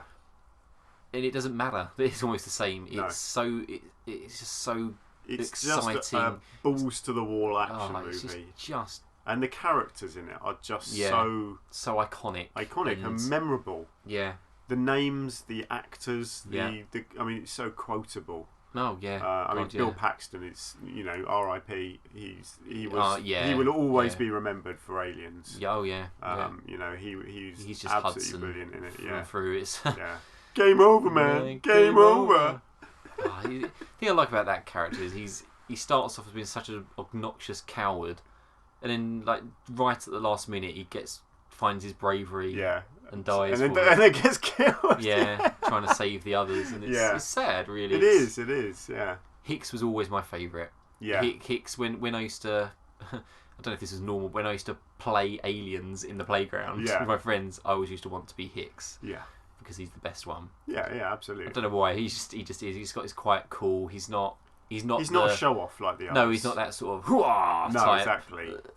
Gung ho. He's obviously very brave and very good at what he does, but he doesn't show it off. No, he's not your stereotypical. He's more caring because obviously he cares about Ripley. Yeah, they kind of form that surrogate family for each other, don't they? Where Ripley's mum, he's dad, Newt's the daughter, and and it's just. And he's a good actor. I mean, he is. Michael Caine he's just a good actor as well. Yeah, he is.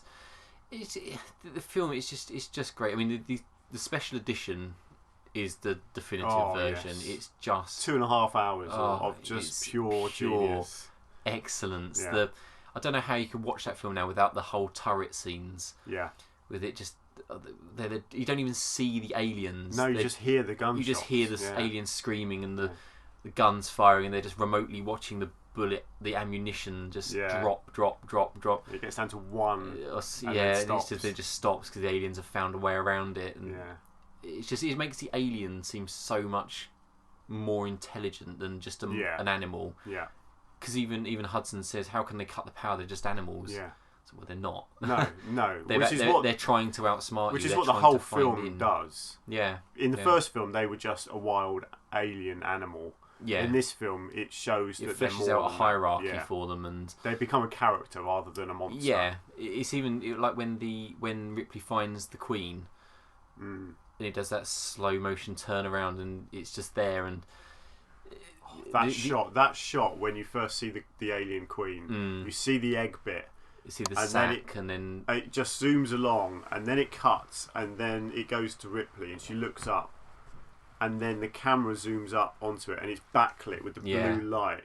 Yeah, that is one of the most iconic images ever. It's great. It just looks like this giant sort of spider queen. Yeah, it looks like a spider, but then you don't even realise that it's sort of hunched. Yeah, and then it sort of opens itself out, and it's got like 4 arms and a massive jaw, it's got a big crest on its head. The mouth. It's got a massive jaw and a huge inner mouth, and it's just. But the point I was making was when it's there, the Queen looks, and the alien, I don't know, the royal guards, I suppose they are, start to sneak up on Ripley, and so she holds the gun down to the eggs, and the Queen sort of gives the guards the signal, and they all start backing away. Like that's it. It shows intelligence. She understands the Queen knows. Ripley. Wait, she could kill all my children. Yeah. And then she does it anyway. That's a great scene. Where I love it. She goes to walk off and she just looks at it. The look that Sigourney Weaver gives her is that head tilt. Yeah, just that slight head tilt as if not today. Screw bitch. you, bitch. Yeah. He's just utterly unloads everything she's got at them. Yeah, it is. It's a shame she didn't fire a grenade directly at the Queen. Yeah, it would have been clever, wouldn't it? There we go. Yeah, but then it would ruin the end. And it just going on from that as well. One of the best bits. I just think it's heart pounding when Bishop's told to wait on the landing, and they get up there, and he's gone, and you think he's just done an Ash. Yeah, he's just done. He's and then betrayed them. The lift opens, and it's full of smoke and steam, and you think, what's in there? What's in there? And then just to get this little bit of the face, the bit of flash of a lightning, and it comes out, and what a scene! And they know they're going to die, and she says to Newt, "Oh, close your eyes." Close your eyes. And suddenly. The Bishop music comes. Actually, let's talk about the music. Yeah, it is the best music. I hear it in other films' trailers. Yeah, it is that good. Yeah, There's one called Ripley's Rescue, which is when she's driving the APC through the hive. Oh yeah, brilliant. Oh, it's just pounding. It's just dun dun dun dun dun dun dun dun dun. It's just brilliant. Yeah, I've never actually listened to the soundtrack. Oh God, listen to it. I don't think you can buy it, but I think it's on YouTube. Yeah. I don't know how legal that is, but who cares? Just listen I'm sure to you can buy Ripley's. it, can't you?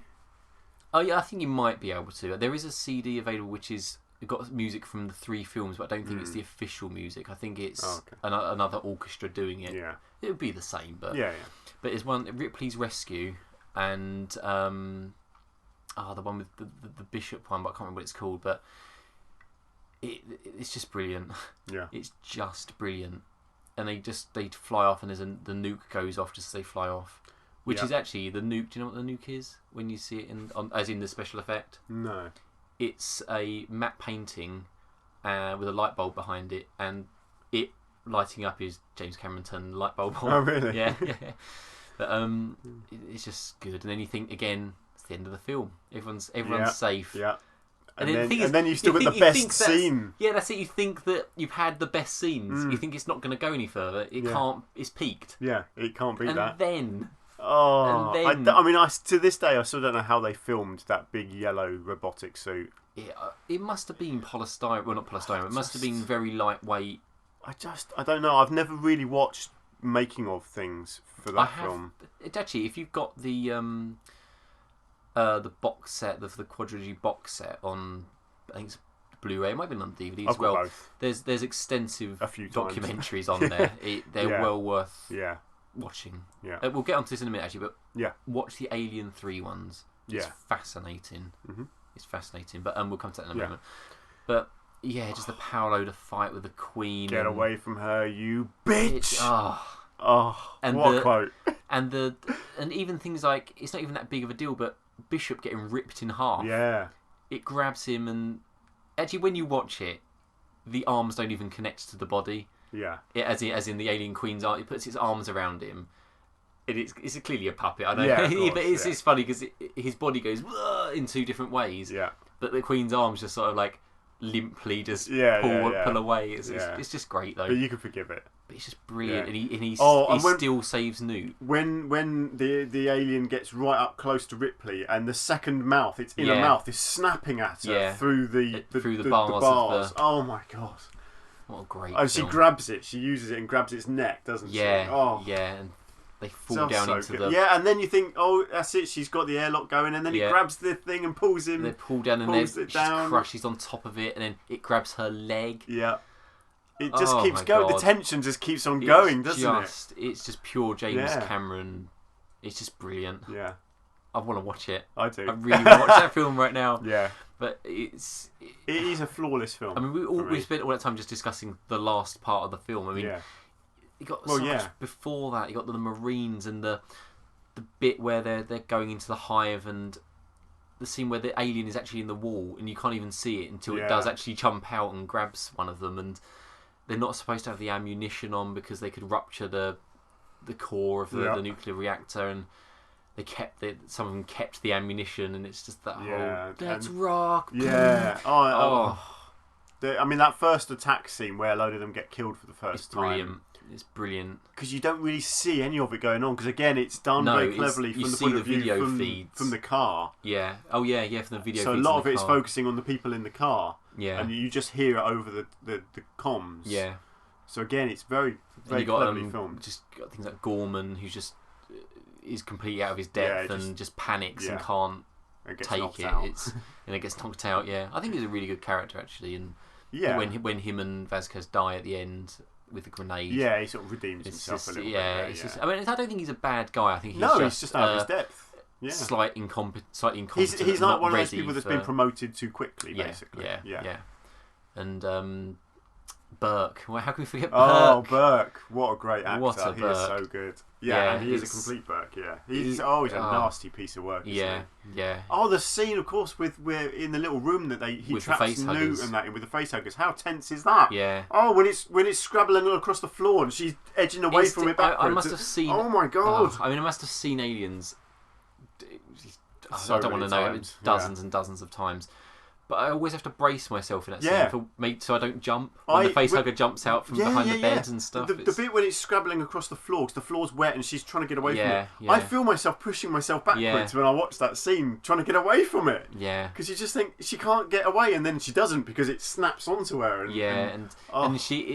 And she's looking at the video camera, waving, going Hicks. Yeah. And then Burke, you just see him just casually just flick the screen off and turn around in his chair. That's when you realise he's a nasty what an piece arsehole. of shit, isn't he? Yeah. He gets his though. Oh yeah, he does. Apparently there was a film. I don't think. Sorry, a scene filmed which I don't think is actually in any of the cuts. I don't think it's even a deleted scene where when they're in the hive, when Ripley's trying to. Actually, I think it is a deleted scene actually. When she goes back for Newt. She finds Burke cocooned. Oh really? And he's had like a face hugger attached to him and stuff. And I can't remember how. I don't know if she kills him, burns him, or if he does actually have a chest burster. But that would have been an interesting scene. But I don't think it would have added anything. But it's just fine. Just know he's dead really. Yeah. After he locks himself in a room with an alien. Yeah, which is just moron. Stupid. Sorry, we just basically just talking about scenes from the film now, but. The scene where with the motion detector 3 meters away. Oh yeah, 2 meters away. That's in the room. Yeah. And then they go up, the way it's shot, and they both start just looking up at the ceiling. Oh no. And then Hicks he dares to put his head up there to have a look. How stupid is that? I know, that is ridiculous. But it's just brilliant. Yeah. Oh, and the scene when Newt's fallen down the shaft and they're following her tracker. And you see the alien come out of the water, and it's huge. It's got all these like tentacles going everywhere. It's a really weird looking alien, isn't it? Sort of flopping around, and brilliant. And the doll's head is just in the water, and so good. There's just nothing about that film that isn't good. No, it's just so good. It's just a brilliant film. Yeah. James Cameron at his best. Oh, we didn't rate Alien. We didn't actually give it a score, did we? Well, let's just do Alien and the Alien score. This is hard. The Alien score. This is definitive. This is what. This is on record. Okay, Alien for me, 8. Yeah. It sounds like I'm just copying you, but but Aliens 9. 9. Yeah. Yeah. I'd agree with that. Yeah. There you go. Maybe even 10. No. For me, there's 9. For me, there's only nothing. There's 2 films in existence that get 10 out of 10 for me. You're going to say The Great Escape. Yeah. Which is the best film ever made. The Sting. No. Shawshank Redemption. You can give it 10? Yeah. Oh, right. I do. They're my 2 favourite films of all time. So really? Yes, I knew about The Great Escape. I didn't know about Shawshank Redemption is a piece of art, that film. It really is. For some reason I think it's a piece of arse. I don't know why. I really don't know why. I love crap films. Yeah, no, honestly, it is genius. Absolutely. In every way, that film is great. Yeah. But that's a discussion for a different day. Yeah. But no, for me, it's close to perfection. Yes. Aliens. It is. Yeah. Very much so. Well, that leads us on to Alien 3. Yes, this is much debated Alien 3. Yes, a very much divisive movie. But I think we're both in agreement. I think it's brilliant. Yeah, I personally, do. I think really it's a do. fantastic I think it's a really worthy addition to Absolutely. 100% agree. The trilogy. I'm not even going to call it a quadrilogy. No, it's not a quadrilogy. It's a trilogy. Yeah. It's an ending to a trilogy. It's an ending. It is because of the way the film ends. We can, if we're including Resurrection as a canon movie, it's a spin-off. Yeah. To me, it's not worth watching. Yeah. We'll do that in a second. Yeah, we'll talk about that in a minute for about 20 seconds. Yeah. But Alien 3. Yeah. Personally, I actually think the original is fine. Yes. But the assembly cut of that is amazing. Yeah, much better. I have to admit, I can't really remember the difference because I think I've probably only seen the original version once. Yeah. There is it adds quite a lot. Yeah. It alters quite a lot as well, such as the alien is born from an ox. Yeah, rather than a dead ox rather than a live dog. Yeah. I don't know which I prefer. Either way's fine. The thing is, because it adds in scenes before, doesn't it, where he actually discovers their escape pod on the beach. That's not in the theatrical cut, is it? I think. Or maybe extended because you see the ox dragging Yeah, in the theatrical ship, one, they find the escape pod, and the dog is barking at the escape pod. So you see a view from inside the escape pod looking at the dog, right? Which establishes the dog's about to get. Yeah, and in the extended one, you actually see the oxes pulling the crashed spaceship. Yeah, which explains that there are oxes on the planet. Yeah, and one of them, they say, "Oh, just gave up and died." Yeah. But obviously it'd been face huggered. Yeah, and you actually see the face hugger as well, don't you? It's a huge face hugger. Yeah. The thing about Alien 3, which there isn't really much of an explanation for, I don't think it potentially affects it too much, is how an egg got onto the Sulaco in the first place. Yeah, a lot of people have brought that up. It doesn't make any sense. No. I think they tried to retcon this with the game Colonial Marines. Yeah. For the whether it was PlayStation or Xbox. But it was an awful game, and they retconned it so that Hicks was actually still alive. Because a Marine, an unnamed Marine, took his place in the escape pod, and he was awakened. It's rubbish. Yeah. Apparently, it is canon, but I refuse to accept that. To be honest, no, I thought the idea was. I'm just trying to think. How could an egg? An egg is only laid by a queen, so at some point the queen must have laid an egg. But the queen comes out of the dropship, and then gets thrown down an airlock. So it wouldn't have had any time whatsoever to go into the ship and find somewhere to put the egg. But surely it could have not been an egg on the ship. It could have just been an actual face hugger that had hatched on the planet. Do you? Yeah. Yeah. Yeah, you see the egg, and I maybe I'm wrong, but I'm sure the egg is actually on the ceiling. Yeah, I was going to say, I remember seeing a picture of it hanging in the corner of the room. Yeah, it's hanging in the corner, which is even weirder because I don't know unless I don't know. No, I don't know. It's not really. I think that's one of the main flaws. Is that there's no real logical explanation of how that happened. No. But I don't think it necessarily. No, you can sort of. I can let that go, can't you? Yeah. But how do you feel about? Sorry. How do you feel about Hicks and Newt dying? Yeah, it is a shame, but I think it made a better film. Purely because you've already seen half of the Aliens film with all about those three characters. And I think if they were still alive, it would have just been too much of a continuation of their relationships and not enough about what the film is about. And I think as well And it isolates Ripley. Yeah. Because she's now alone. Her friends have died. You know, her sort of adopted daughter has died. Yeah. And she's on this planet with all these rapists and murderers. If Hicks had been there, she would have been too safe, if you see what I mean. Yeah. So it adds that element of her being isolated and possibly scared for her own life because of all these convicts. And I think as well, if they had been alive, it gives Ripley something to live for. Yeah, that's true. Whereas I think her strength in Alien 3 comes from she hasn't got anything to live for. She's got nothing to lose. Yeah. So let's fight the alien. Yeah. She rallies the prisoners to fight the alien. Yeah. Rather than just cower away from it. Obviously, Hicks is a Marine, and you don't want experienced people they're fighting because they're a load of prisoners who they don't even have weapons. No, that's and it. Again, they that's probably what know makes how to the fight, film, but they're not.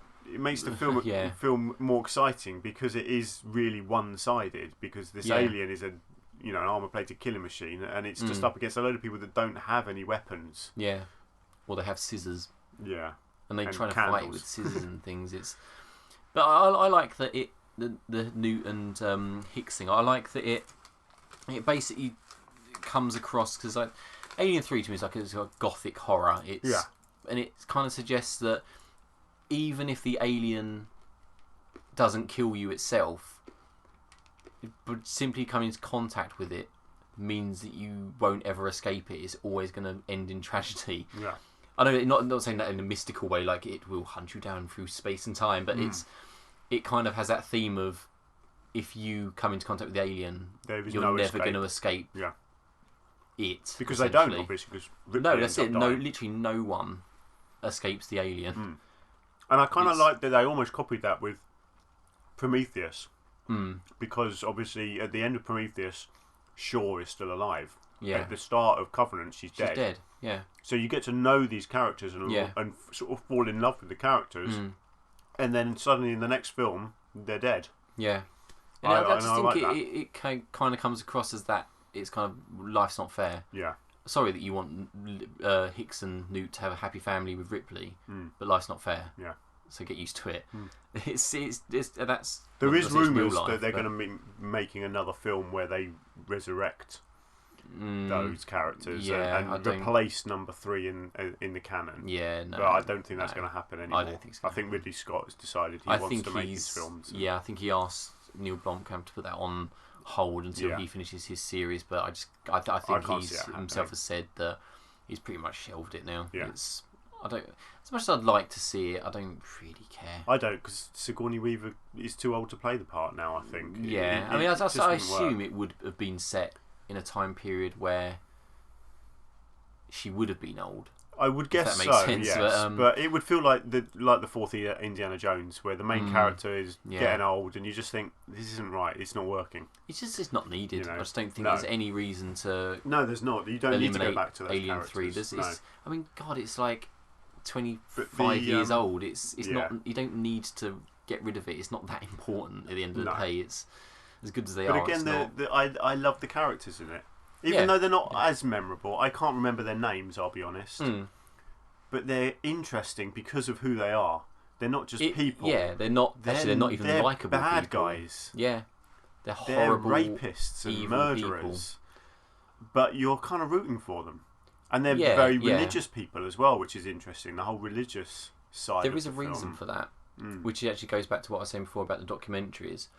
The original premise of Alien 3 was that they crash land on. I don't know what. Yeah, basically, this is so bizarre. But the original premise was they crash land on a wooden planet where there's people who live there who have shunned technology, but somehow made a planet out of wood. Yeah. They shunned technology and live almost like Amish folk. But they're all really religious, and they think that they don't realise that they think the alien is the devil coming to teach them a lesson. So that's why they're all religious. But they ended up changing that because there's literally no way to explain how a wooden planet is built. So they scrapped that. But I think because it was really rushed to get it out, they just kept the religious side of part of it, which is quite interesting. I really like it, and obviously one of the characters I think it works quite well. Goes a bit crazy and does think that the alien is a god, doesn't he? Because when they trap it, he then goes and releases it. That's Well, that's one of the things that actually changed from the theatrical version because he's Golic, who's played by Paul McGann. Yeah. He. In the original, he's part of the 3 guys that go down to light the candles in the catacombs. Yeah. The alien that's a great scene actually, where the alien just savages them. Yeah. He gets covered in blood, and he's basically, they make him out to be a lunatic anyway. And then he manages to escape the alien and get back, and he says it's the dragon who's come to kill them, and they just write him off as being a madman and strap him to a bed.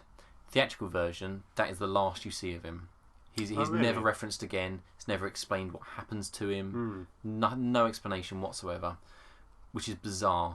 It's basically he could still be strapped to that bed now, thinking, "What's going on?" Yeah. But as you say, in the assembly cut, he persuades Morse to let him go. Knocks Morse out. Goes down to the chamber where they've got him the alien locked away. Kills the guard. Releases the alien.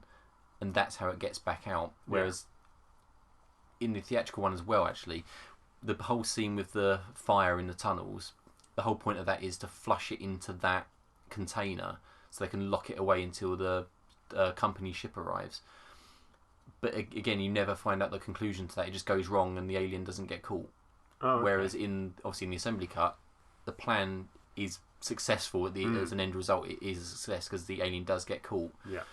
But obviously at a great expense of all the other people that got burnt to death. But yeah, so there's so much in there that makes more sense when it's all put together.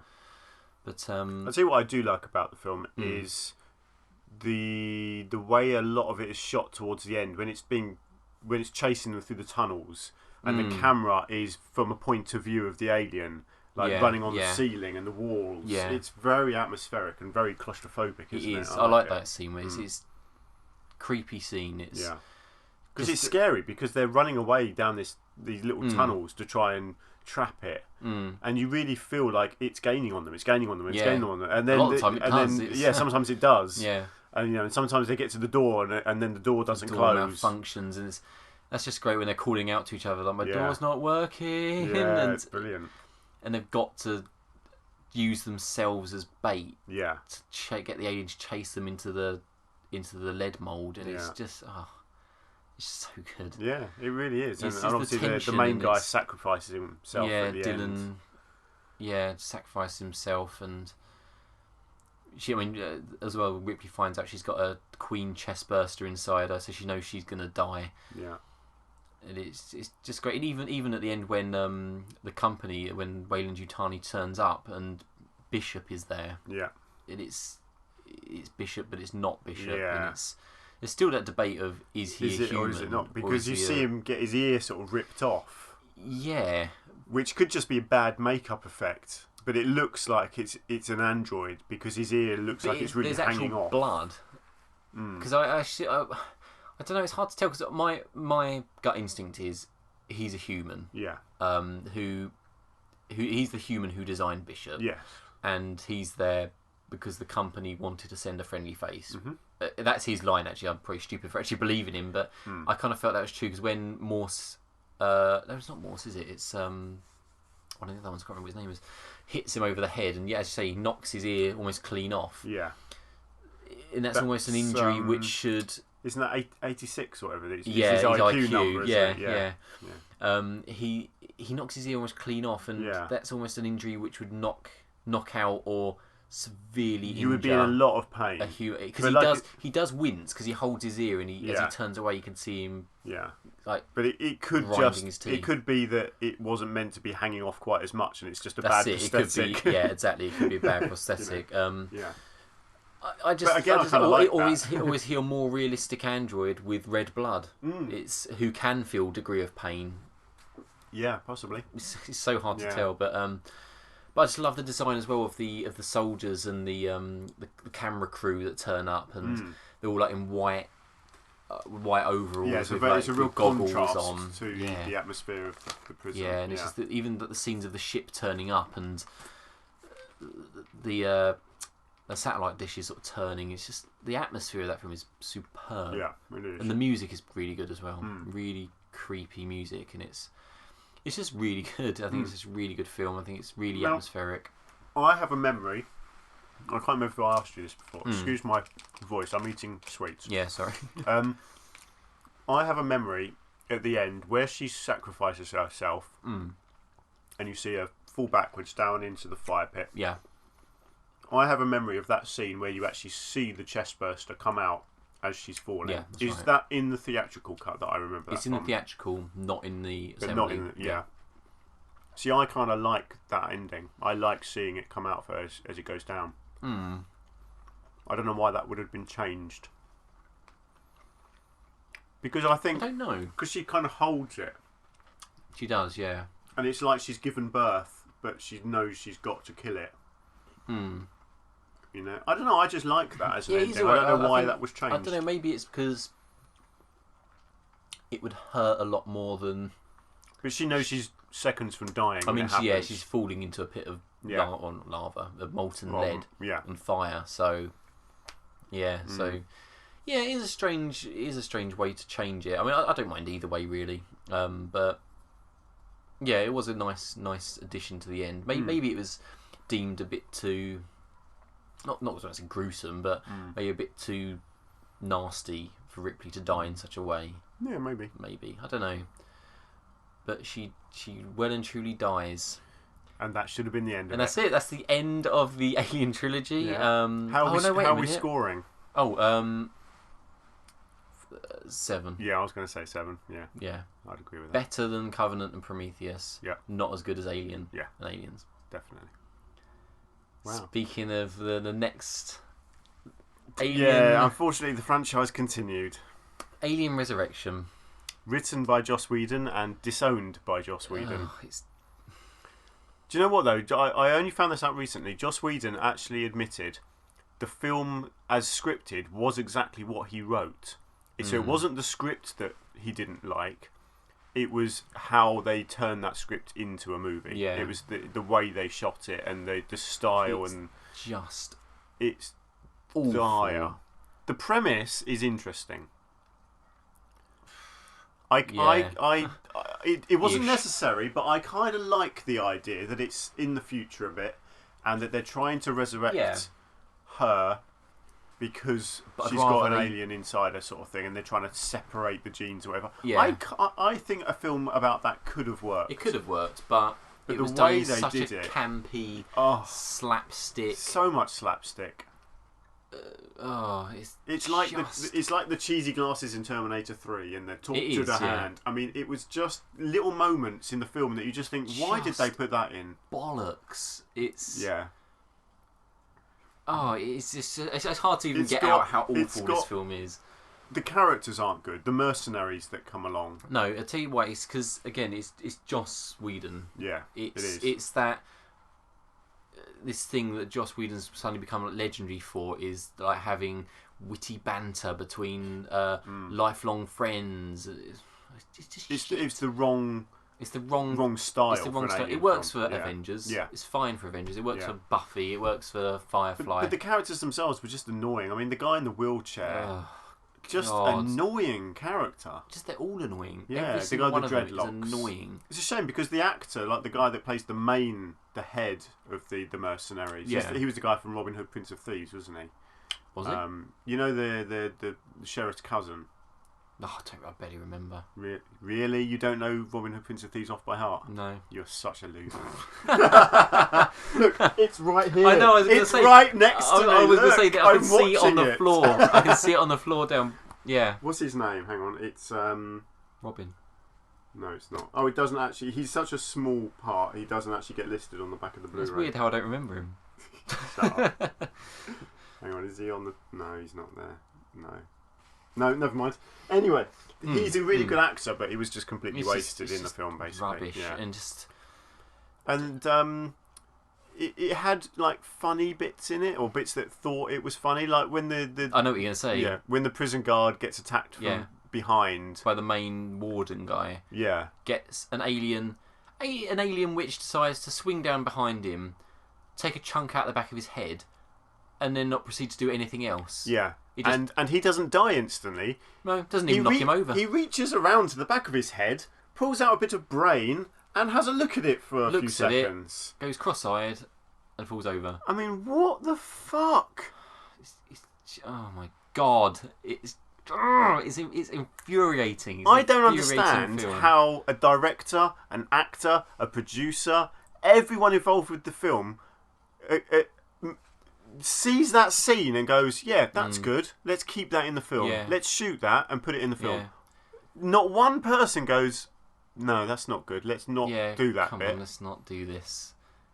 I just don't understand how that process happens. I mean, the same could be said for hundreds of films. It's not just that. No, it's not it just happens that. a lot that you just think, how did that make it into the film? You think, what is going on here? But it's just cringeworthy. It's just that.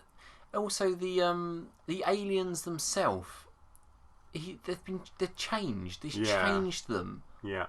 It's I get that they're not the original alien. They're a clone alien, whatever. But they're not scary anymore. They're not. They was almost one thing. The alien has like a very distinctive screeching noise, whereas this one they decided to give them a roar, like a lion, a very deep sort of guttural roar noise, rather than the screeching. And there's that scene where the three aliens are in a cell together, talking to each other. Yeah, two of them gang up on one. They look at each other, and the other one's just looking back at them, going, "Oh my god!" Yeah. It's a good idea. It's a clever idea, isn't it? But you didn't need to do the whole talk. It's like literally saying hello. It was like the Three Stooges. Yeah, They literally, you don't need to have the whole talking to each other. No. They could have literally just attacked that one. Yeah. We could have understood what was happening. Yeah, we're not idiots. Need to. Yeah. But I like the idea. Like I like the idea when they're trying to escape and they find that room and there's lots of the Ripley clones that have gone wrong. That's all Bits right. like that. It's an interesting idea, isn't it? Yeah. I didn't think the newborn, the weird hybrid. Yeah. Human. Where does that even come from? I can't remember. It's where they've got Ripley, cloned Ripley. They cloned the Queen, but because the Queen had some of Ripley's DNA, it had a human reproductive system. Right. So the newborn was actually born, in a womb. But within the film, where does it come from? Is it alive already, or does it hatch from something? It comes out of the Queen. It rips out the Queen's belly. Oh yeah, because they've got a Queen captive somewhere. Yeah, they've got a Queen captive with human DNA, yeah, and it's got like a human reproductive system, so it's actually got a belly on it. Yeah. It rips out of it, goes up to the Queen, and then kills the Queen. Oh yeah, yeah. And then kills that scientist that it's got hanging up in its lair. Mm-hmm. And then it doesn't kill Ripley because it thinks Ripley's its mum because it shares DNA. Her, yeah. I think it's actually quite a creepy monster. Yeah. Not necessarily needed in the Alien films. If it was its own standalone creature, it would have been quite creepy and quite scary because it's when it's got like a skull-like face. Yeah. And when the lightning, humanity in it. when the lightning flares up, you can see right deep in its eye socket. It's got little human eyes, and it's really, really, and the way it dies is horrific. Yeah, I really like that death scene. And it's just screaming, going hell. Because you can imagine that actually happening to you. You can imagine getting sucked through a tiny little hole. It just goes on, and I don't know if it's true, but apparently in the background when it's screaming, you can hear it shouting, going "Mummy!" Really? Calling out for Ripley. Yeah, maybe. Because she feels sorry for it. She's like, "Oh God!" It's like she killed her own child, and it's really horrible. It's really horrible, but. It's just a horrible film. Yeah, it is. It was just poorly made. Horrible film. It's a shame. The premise was okay, but it needed someone different writing and someone different directing. Oh God, yeah. And sorry to go back to things they changed about the actual Alien. The eggs, rather than being just eggs which open when someone's nearby, they made them these like wet, leathery things that are all like undulating and moving. And I don't remember. Like almost got like they're almost alive. They're like moving around, and like the little the openings sort of like ripples and And the guy with the guns sort of does it all, leans over his back and fires. Oh, the whole underwater explosive scene. Bullets into the eggs and the underwater scene. And when he's standing, people have got guns pointed at him, and he shoots at the tubes along he shoots the pipes, roof, and it ricochets down to the person behind him. It's just cheesy. It's like a cartoon. Yeah, it is. It perhaps would work in a film that is supposed to be a bit campy and a bit. It would work slapstick. In The Matrix. Yeah, exactly. Yeah, it would. Yeah, exactly what would work in The Matrix. But not in an Aliens film. It just doesn't work. Utter garbage. Yeah. I haven't watched it for a long time. No, I haven't. I usually just stop at Alien 3, to be honest. I just don't see any. No. There is a director's cut of Resurrection as well. Yeah. And that starts off with some of the worst CGI I've ever seen. Really? What's different at the start? It starts with a shot of an alien's mouth, like the jaws. And it starts to zoom out, zooms out, and it turns out it wasn't an alien. It's actually an insect. It was a fly. Oh, I do remember that. And then a guy. It's a fly on the inside of a guy who's sitting in a space station in a room, and he squishes the fly, and then for some reason puts the dead fly into the end of a straw and spits it at the window. Yeah, I remember. Why? That. It's a really random scene. It's random. Yeah. It's shit CGI. It's just weird. That film is just 100% shit. Yeah. There we go. Yeah. I hate it. I hate that film. So, what are you going to score it out of 10? I'm thinking 3. Yeah, I was thinking 2. Maybe I'll go 2. Okay. I just don't think it's got enough to justify it being a 3. No. Fair enough. It's just awful. I'm giving it 3 purely for its potential, not for the film itself. Yeah. It has the odd redeeming scene here and there. Yeah. I like the end as well. I like that they crash land back on Earth. I thought that was leading it in an interesting direction potentially, but obviously nothing else ever happened. Yeah, maybe 2. You can go 2.5 if I'll you go wish. 2.5 because it's simply for being an alien film. It wins a little bit extra, but we won't talk about them. But what would you rate Alien versus Predator? As an alien, I've actually not watched Requiem, so I can't rate that. There's no point watching it anyway because it's so dark. You will not be able to see anything that's going on in it anyway. So don't worry. Alien vs Predator, as a standalone film, if the Predator and Alien universes didn't already exist, as a standalone film, maybe 4 because it's a decent action film. But as an actual part of the franchise, 2. I'll go even lower. 1. It's just rubbish. I'm not even going to bother talking about it. No. It's just shit. Yeah. Requiem is even worse. I don't know. I wouldn't even say I'd say it's equally shit. Could you go 0 out of 10? No, I'd stick to 1. Okay. It's equally as bad as the first one. It's nonsense. Yeah. Utter nonsense. See, I like Lance Henriksen, and he's in it. Oh yeah, I think he's alright. So for me, it scores a point or 2 just for having him in it. Yeah. And Predators, because Predators are awesome. They are. See, again, I think it's still an interesting concept in this film. Yeah, as a film, not good. But I think, again, as a concept, it was an interesting idea. And I'm always up for new ideas. If they had based it on Alien vs Predator, like the Dark Horse comic series, it could have worked perfectly. But they set it on Earth. In modern day, which just makes it unrealistic. There was not aliens on Earth. No. In present day. Yeah. I'm not going to talk about it anymore. Or in the past. We would have known. There was no aliens on Earth. No, but they're not canon. They're not part. Well, they're not spin-offs. To us. So yeah, exactly. They don't exist, do they? No. Well, they're not. They can't be canon because the Lance Henriksen character is in it. He's Wayland, and he's not Wayland because.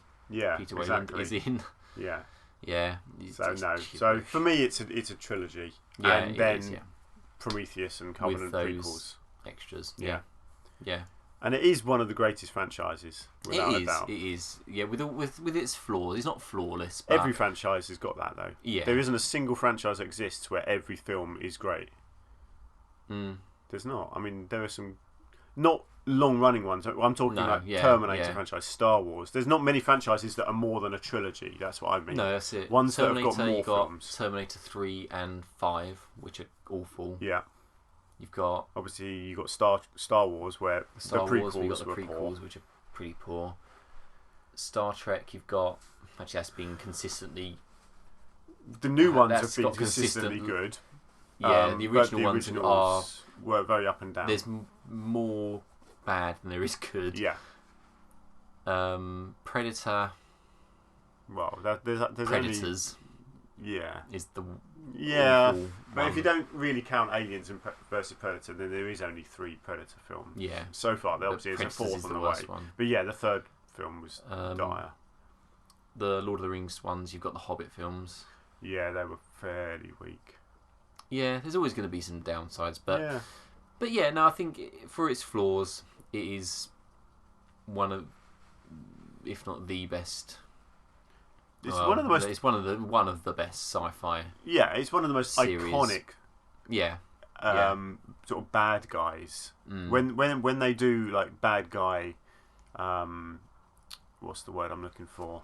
Like votes, top 10 villain lists. The alien is often in that top 5 list. Yes, yeah. Even though it's not a villain as such. Yeah. Like it's obviously it's not an actor, it's not a speaking part or anything. It still often makes that list. Yeah.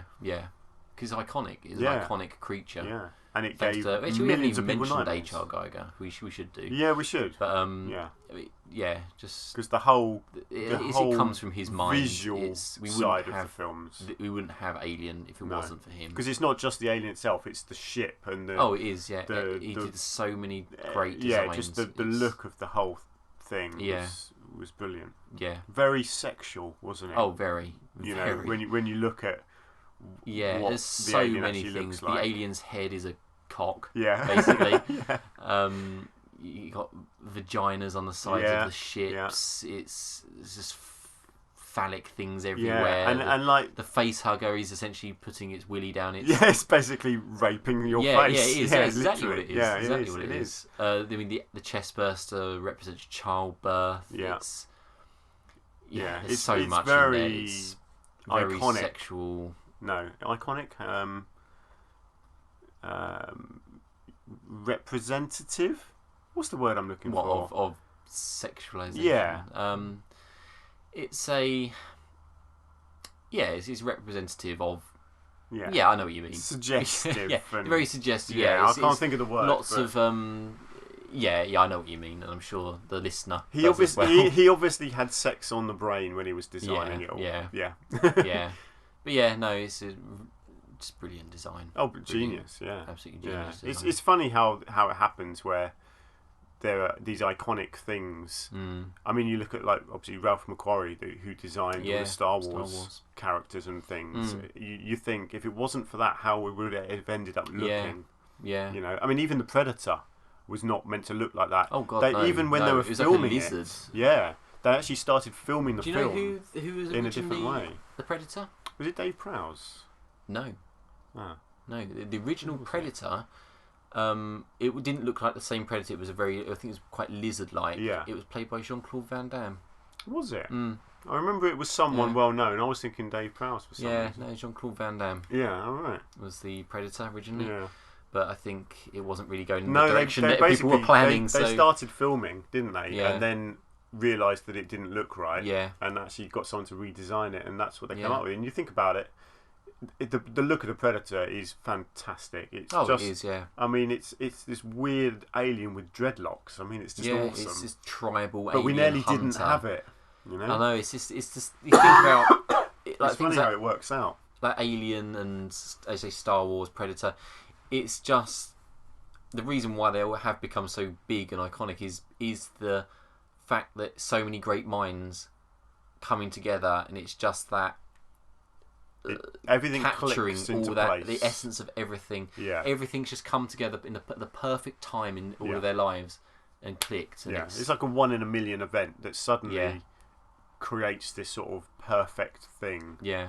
That which is why when films try to copy, I mean, how many times has Aliens an alien being copied? Yeah. Or tried to, capture that essence? It's because they're trying to capture something that already exists. Yeah, you can't. They may come up with something so much better if they just did their own original thing. I'm not saying people should, not take inspiration, because I'm sure that's inspired by things, but you can't capture that. It's a perfect storm, basically captured in a bottle. Yeah, and burst forth from the chest of Hollywood creativity. Yeah. But yeah, I think we've covered it then. I think so. That's everything. That's all Aliens, so you don't need to listen or watch anything else. I'm gonna go watch them now. Yeah, at least watch the making ofs. Yeah, I do try and watch documentaries. I just don't find the Alien time. 3 one. This is for you at home as well. Watch the Alien 3 documentary. It's the direction they was taking it is just so strange compared to what it actually ended up being. Really weird, but they seem to have kept elements of every draft. Yeah, which is why it's come out. It's like such a bizarre film. Yeah. No, I recommend it. Watch it for all of them, but especially that one. Especially that one. Okay. But yeah, should we wrap up then? I think so. As this is a very long one, we may if you listen to this, it may be split into two volumes. How long have we been jabbering this on for? Nearly 2 hours. Oh blimey! Yeah, people will be bored by now. So we may split this up. So if you listen to this, if you listen to the whole thing, thank you very much. Thank you so much for listening. And you need to get a life. You need to get a life. Jesus, I mean, I'm bored. I don't know about you people at home, but that's a bad sign. I'm done. Yeah. But no, thank you. Honestly, thank you very much. If you like the video and you've checked out our other videos, give us a comment, give us a like. Share us with your friends. And I know it might be a bit embarrassing, but share us with your friends.